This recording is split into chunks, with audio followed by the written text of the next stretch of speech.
Hello, good evening.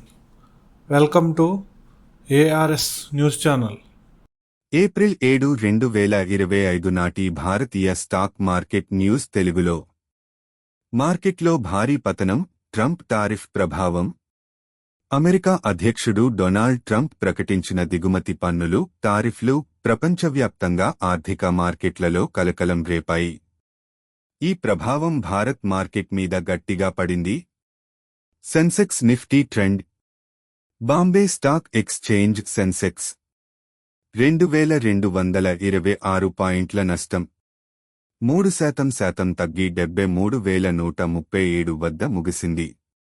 National stock exchange Nifty 742 పాయింట్ల పతనం, 3.24% తగ్గి 22,161 వద్ద స్థిరపడింది. ఎక్కువగా నష్టపోయిన రంగాలు: 1 metals. Tata steel -9%, JSW steel -7%, Hindalco -6.5%. 2 IT సాంకేతిక రంగం. టీసీఎస్ -4%, ఇన్ఫోసిస్ -3.8%, విప్రో -3.5%. 3 ఆటోమొబైల్ రంగం. టాటా మోటార్స్, మహీంద్రా దాదాపు 3% పైగా నష్టపోయాయి. 4 financial stocks. HDFC bank -2.9%, ICICI bank -3.1%. అంతర్రాష్ట్ర ప్రభావాలు: ఆసియా మార్కెట్లు. జపాన్, హాంకాంగ్, కొరియాలో భారీ నష్టాలు. అమెరికా ఫ్యూచర్ సూచీలు కూడా నెగటివ్ ట్రెండ్ చూపిస్తున్నాయి. చైనా కూడా అమెరికాకు ప్రతిగా టారిఫ్లు విధించింది.